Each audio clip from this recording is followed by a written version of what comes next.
ప్రకాశం జిల్లా పెద్దదోర్నాల్లోని main school నందు dengue వ్యాధిపై అవగాహన కార్యక్రమాన్ని నిర్వహించారు. చింతల పిహెచ్సి డాక్టర్ యాగ్నిక్ మాట్లాడుతూ డెంగ్యూ వ్యాధి వారోత్సవాల్లో భాగంగా వైద్యాధికారిని డాక్టర్ యాగ్నిక్ ప్రజలకు విద్యార్థులకు అవగాహన కల్పించారు.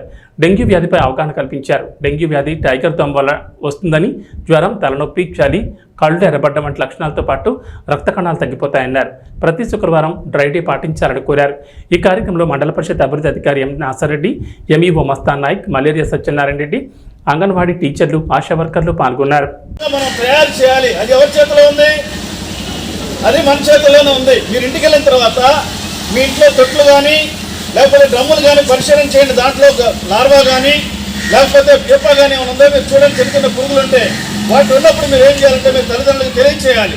ఇవి ఇలా ఉండకూడదు, వాటిని పారవేయాలని తెలియజేసి మూత పెట్టుకోవాలని చెప్పి మీరు వాళ్ళకి తెలియజేయాలి.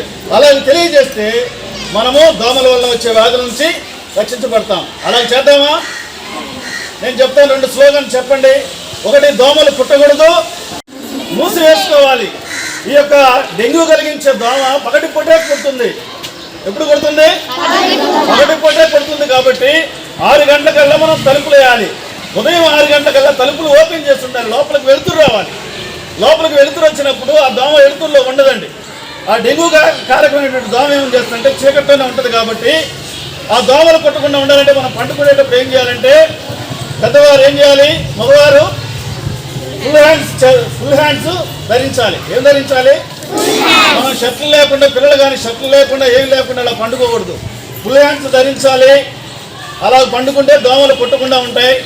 ఓడోమస్ ఉంటే ఓడోమస్, లేకపోతే కాయల్స్ ఉంటే కాయల్స్, లేకపోతే ఆ దోమలు రాకుండా చేయాలంటే ఒకవేళ వేపాకు దొరికితే ఏం చేయాలంటే ఆ వేపాకును కొద్దిగా వెలిగించినట్లయితే ఆ పొగ ద్వారా దోమలన్నీ వెళ్ళిపోతాయి.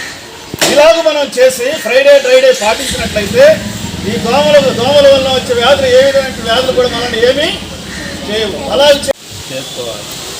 తర్వాత అదే రకంగా మనం కలుషిత నీరు తాగడం వల్ల చాలా రకాల వ్యాధులు వస్తాయి. కాబట్టి ఆ వ్యాధులు రాకుండా ఉండటానికి మనకు పరిశుభ్రమైన నీటిని మాత్రమే తాగాలి.